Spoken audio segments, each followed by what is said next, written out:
And now, ladies and gentlemen, the one you've all been waiting for. You can please all give a big round of applause for your best men, Giles and Willie.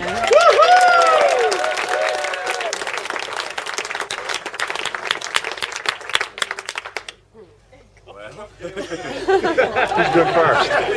Firstly, I'd like to say that I'm very nervous about making this speech. No way. In fact, it's fair to say that it isn't the first time today that I've risen up from a warm seat with a few sheets of paper in my hand.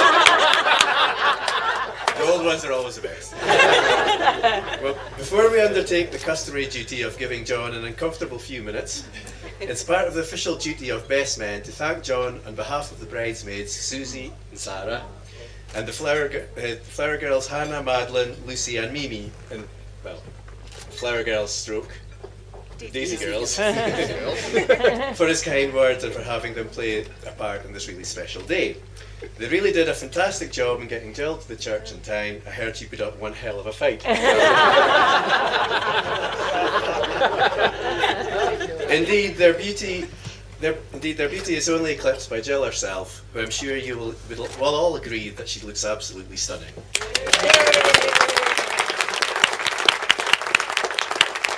John, as always, just looks stunned.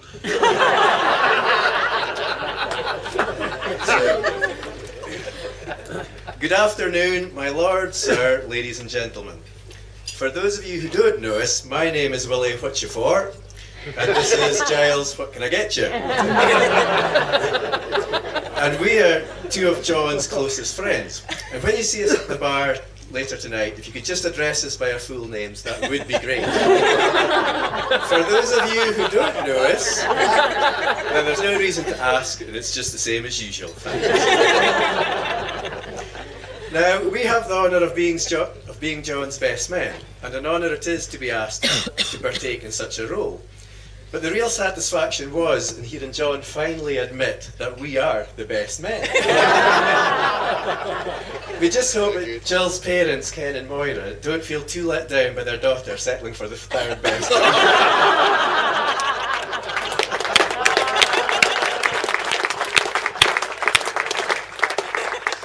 Right then, ladies and gentlemen, I think before I start my part, I know John fancies himself as being quite intellectual, having studied engineering and all that sort of stuff.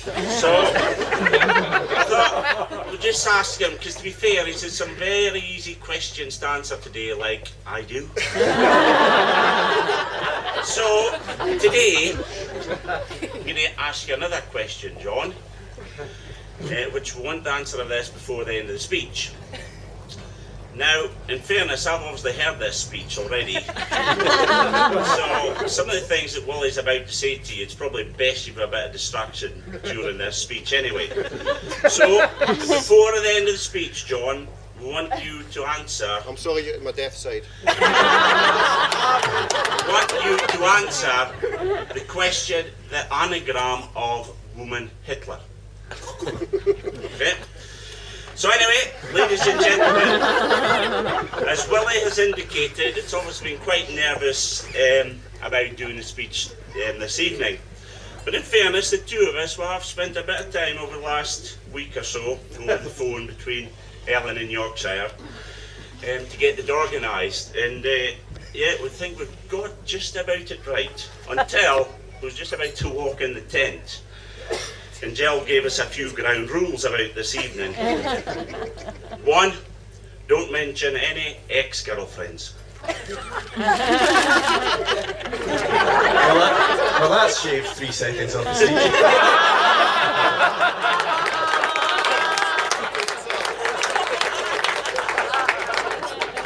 2, don't swear. 3, don't tell any rude jokes. 4, don't tell any lies.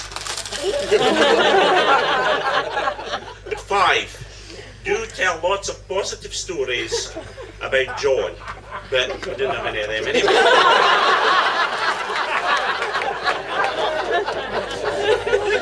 But With both of us having graduated from Aberdeen Agricultural College, a renowned facility for giving some of the best education in the UK. We knew the importance of having a backup plan. So we decided, where's the best place to go for this? Research on the internet. Well, 3 hours later, I remember it's a speech I'm meant to be looking at rather than some of the other websites Willie gave me. So anyway, thankfully, I remember to clear the history on the computer before Susie went back on. But in that time, I did find the pointers for a good speech. 1, stand up straight and look at the audience, no matter how ugly some of you may be. 2, speak clearly. 3, timing of the speech is all important. And 4, this timing should take no longer than it takes the groom to make love to his partner. So thank you and good night.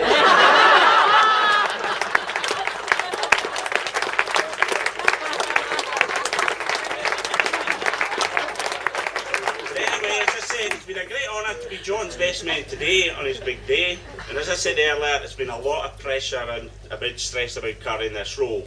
But as best man, there is 3 key areas for the role. 1, the best man's speech, got to be funny, light-hearted. 2, get Johnny to the church on time, but more importantly to the church sober, so you'll all know how a big job that's been.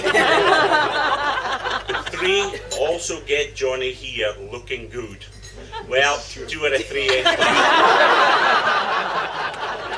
And at the end of the day, we're best man, not bloody plastic surgeons.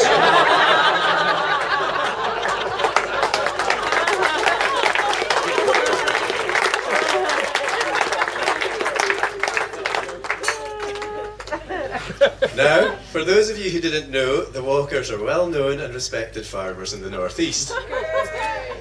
Renowned for producing quality cattle and cereals in the Aberdeenshire area, achieving fantastic live weight gains in cattle and superb yields in the arable field, and all from the land, and all done on land near the Fit of Benahee. Brucey gave him a tenner to say that. But just how they can get such a just how they can do such a fantastic job from within that rickle of steams is completely beyond. Now, when we're on nights out, John, he always seems to have add that handsome factor to the proceedings. Yes, I know it's hard to believe, John Handsome, but that's like handsome with a silent H and some. This caused us to believe that John's yields, etc., were being exaggerated ever so slightly. This habit very nearly led to John earning the nickname of Johnny T-Shouts. Sorry, I forgot about the 9 p.m. watch. Which basically means if I'd had 1 slightly exaggerated yield, then Johnny had 2. But ladies and gentlemen, it looks like I must apologise to John and have a large slice of humble pie. It looks like John's potentially fabricated yields must be true. Well, after all, most grooms have 1 best man, but Johnny definitely has 2.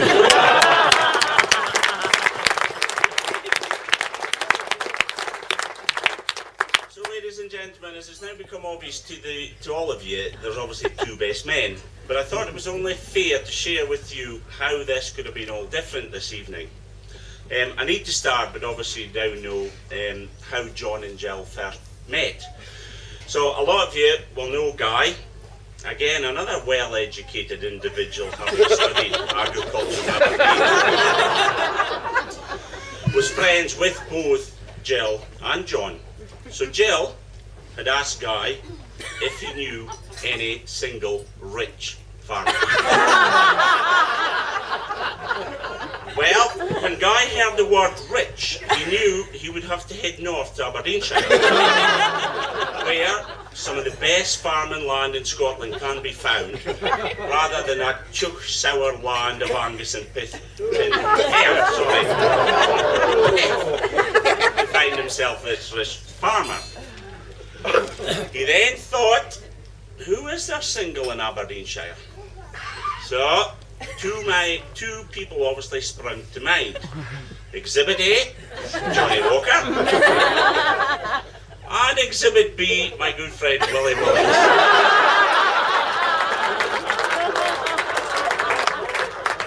Guy then went on to his mobile phone and went through his contacts to find he only had Johnny's details.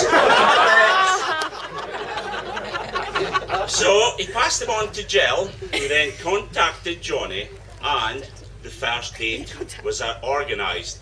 Dogging at the beach. No, sorry, dog walking at the beach.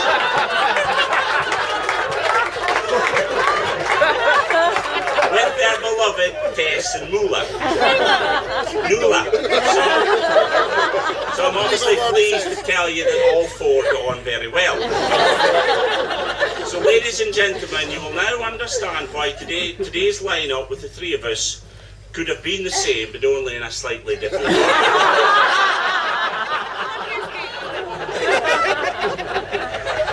I bet a lot of you, like myself, was beginning to think, well, we're ever going to be at this evening's occasion, getting a Johnny Walker. He's taken his time, but I'm sure you'll all agree it's been worth it.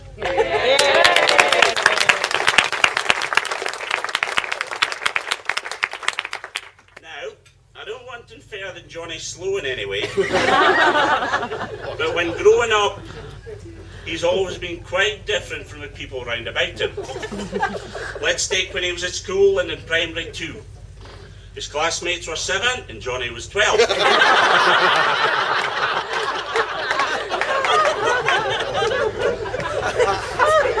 Now, this slower approach to life was concerning nobody any more than his mother Muggy. So sorry,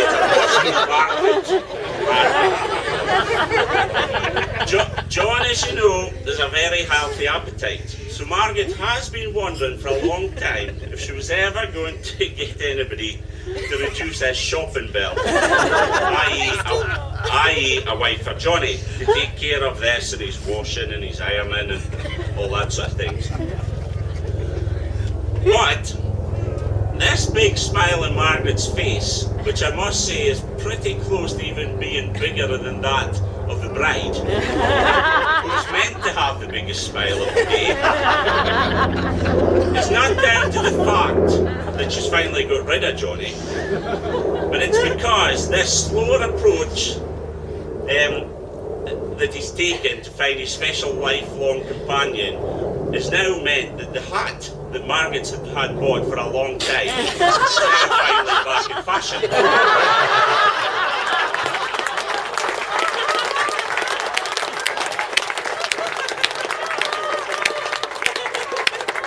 Margaret, I was going to put that in, but Chubby said you'll be alright.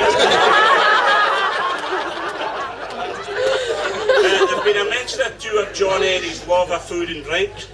This does come with its downside now that he's the other side of 40. I need to breathe in here. The dreaded middle-aged spread. Although he's not been and purchased a set of red braces yet. Well, that I know of, like father, like son. Although there was occasion when he did restrain slightly from his food intake when we went to Pizza Hut for supper one night. Waitress asked Johnny if he would like his stuffed crust, meat feast pizza cut into 4 slices or 8. He replied, "You better make it 4 as I don't think I could manage 8 tonight." So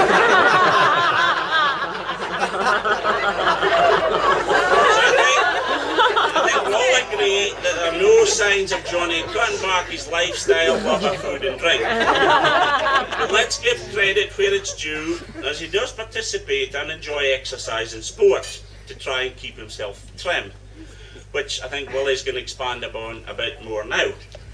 Right. Well, when John was younger, i.e. at the end of his young farmer days, say late 20s, it was becoming evident that his social lifestyle was affecting his fitness, and he was becoming a little out of shape. Well, I suppose round is a kind of shape. It was with this expanding waistline now preying on his mind, John decided to take up cycling. But on one particular evening, John was almost home after a 20-mile or so round trip, when he thought he should just reward himself for being so good with a quick trip to the local pub for a quick one. After what probably resulted in a quick one for every mile, John then climbed aboard his trusty steed and set off for home. When John was just entering the homeward straight with the lights of Newton of Lewes coming into view, he unfortunately succumbed to the heady mixture of 1. The tiredness of physical exercise. 2. The copious amounts of alcohol consumed at the pub. And 3. The sights of pink elephants cantering alongside him. With his mind not 100% focused on balance, this resulted in John going into a horrendous speed wobble. If you could just imagine a jelly riding a bike, you'll get it. He then became separated from his trusty steed and having to make the tricky decision of whether to use his hands or his face to break the fall. Unfortunately for John, by the time he went eeny, meeny, miny, mo, the decision had been made for him. The 30-yard or so tarmac facial that ensued affected John in 3 ways. 1, it was extremely sobering, so much so that it turned the pink elephants into Charlie Coos, intent on following the neat riding a bike. 2, it severely reduced the number of times he uses the phrase, one for the road.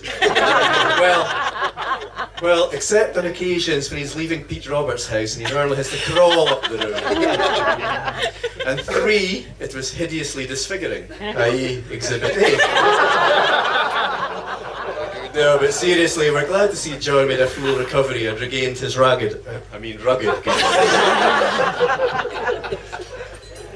So, having decided that cycling was too extreme and too uncool with stabilisers, he decided to give football a go. This John found to be more his sport and enjoyed it so much he ended up organising 2 different games a week. Oh, and Jill, the guys from the football team said that they've played with John in every position possible and found him to be equally useless in all of them. I hope you have better luck tonight.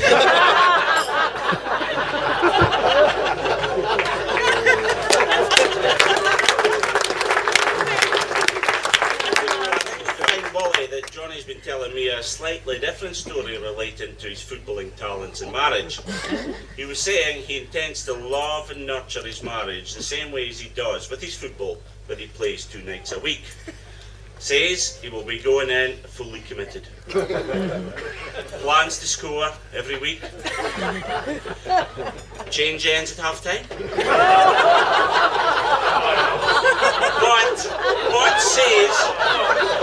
But Jill says if he tries to play away from home, it will result in a serious groin injury.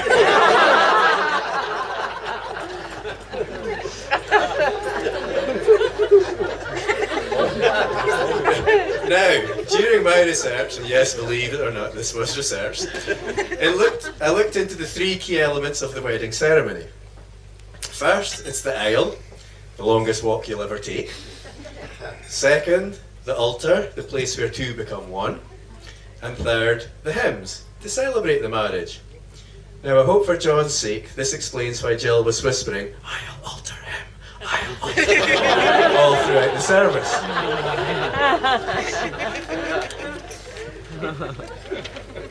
I also phoned around some of John's friends to find words to best describe him.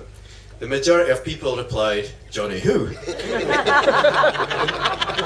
But some other words that could be used to describe John are charming, loyal, witty, intelligent, and entertaining. But since nobody said any of those, I can't even do that. But I would like to say that it has been a great privilege and honour to have been asked to be a best man at John and Jill's wedding. I have known John for over 20 years. I don't know where he gets 50 on now. Over 20 years, and during that time, John has been a good, kind, and supportive friend to me, looking after me in my hour of need, like on one particular skiing holiday, where after overindulging in the après-ski, I had to rely on John's good, kind, and supportive nature to get me safely off the slopes. And for that, I am truly grateful. On hindsight, though, it was kind of you, John, that laid out my skis. And it was kind of you, John, that was supportive of me while someone else clicked in my boots.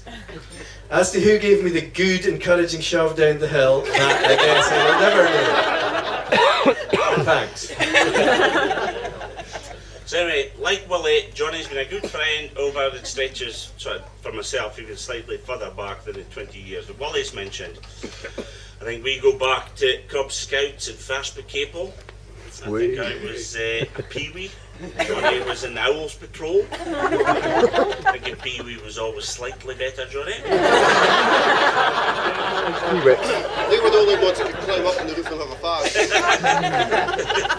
I think it's fair to say with some great laughs, some near scrapes, which have always undoubtedly involved alcohol, and lots of it, and generally involving the young farmers all these years ago. Although the way the Skinner loons were in Johnny's stag party recently in Newcastle, these days now seem like yesterday. Sorry. Johnny has and is a great friend and would help MD when possible. He's hard-working, honest, loyal, dedicated. Sorry, Johnny, what's that other word you mean? And you'll all agree with me that I haven't seen Johnny any happier, not only today, but since he's met Jill.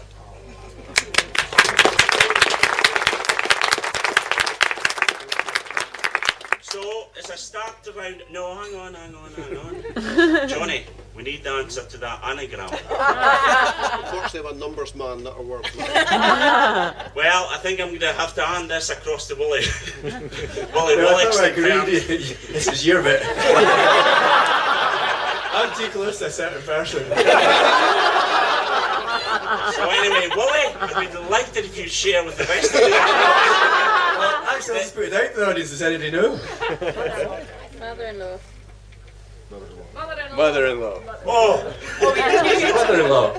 but I'm sure you definitely don't have any worries on that front. So, as I was saying, all it leaves me to do is bring the speech to an end. Not only because my bet for how long the speech was going to last is now about to come up, I could do with the kitty money, but mainly because I don't want to overrun and delays tonight's fun, dancing and festivities. Because I do know that Johnny and Jill are heading away tonight on honeymoon. Hope this wasn't meant to be a secret, was it, Johnny? Well, too late. Well, anyway, I think I'm pleased to share with you all tonight that they've decided to stay in the UK for their honeymoon, which I'm sure you all agree that this is absolutely fantastic, considering the current climate of the UK, that the Walker fortune is going to stay here. Well, I assume that they're heading to North Wales. Because when I asked Johnny what he was doing after the wedding, he said he was going to Bangor for a couple of days.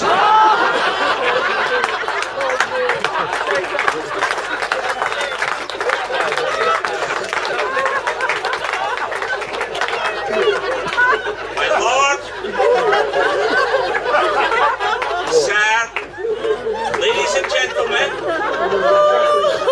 boys and girls, Manes and wifeys for Arknagat, please be upstanding, raise your glasses, To love, to laughter, to a happy ever after. we give you the bride and groom.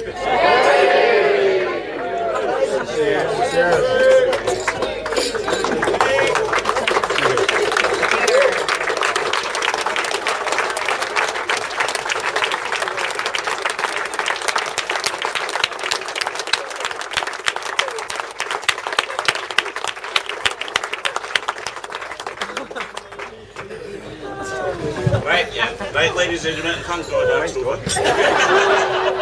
We have a few telegrams to go before we start the evening. Here's to both of you, a very happy future with best wishes from George, Eileen, Keith, June and Angus. Jill and Johnny, hope your day is wonderful and we wish you all the love in the world for your future together. Love, Katie, Tori, Graham and Hamish. John and Jill, congratulations to a beautiful bride and groom. All the best to you and your new family in a special time and always. Julie, Lawrence, Erin, Callum, Chester, yeah. Dear Jill and Johnny, sorry we can't be here in our absence. Please could you ensue ensure, one, Jill sings Dreamed a Dream. It's okay, she's gagging too really. Two, Jockey Peggy does a bushfire. It's okay, he is gagging too really. All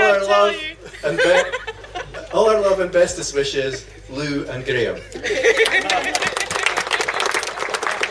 a commitment starting today to share all life's adventures together in every way. Congratulations on your wedding day. Sorry we can't be with you. Cheers to you both, Jim and Alison. And there's a packet of parsley herbs inside here.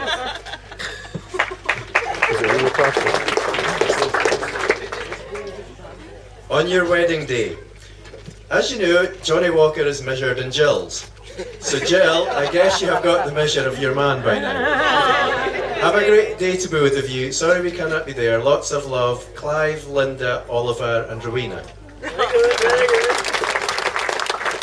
It's great to see some things were meant to be. Congratulations, many congratulations on a special day and for a long happy future together. Shame we can't be with you to join in the celebrations. With love, Mike, Carol, Abby and Blair. Congratulations to you both. Enjoy your very special day and the rest of your life together. Love and best wishes, Ralph and Jenny. Right, we've kept the specialist one. Oh, I was looking for a little friend to help me with this one. Just, yeah. Oh. Oh, well, wait. Well, I'll do it anyway. She might. Oh no, she's quickly running. Somebody shout quickly at Madeline. Madeline, run! She's running. Madeline! Madeline! Quick. Come on, Madeline. Come and stand here.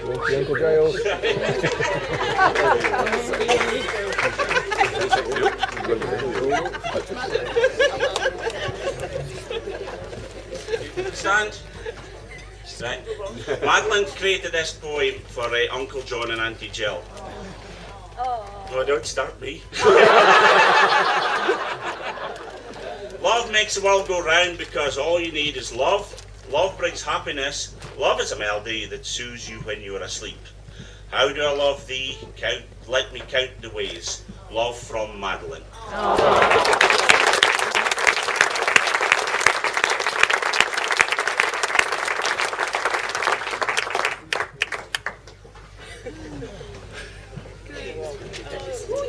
And now, ladies and gentlemen, I'd like to hand over to Mr. James Green, who's going to say grace. For sumptuous food and tender roast, for the invitation from our gracious hosts, for Jill, who Johnny loves the most, we praise you, Lord, Father, Son, and Holy Ghost.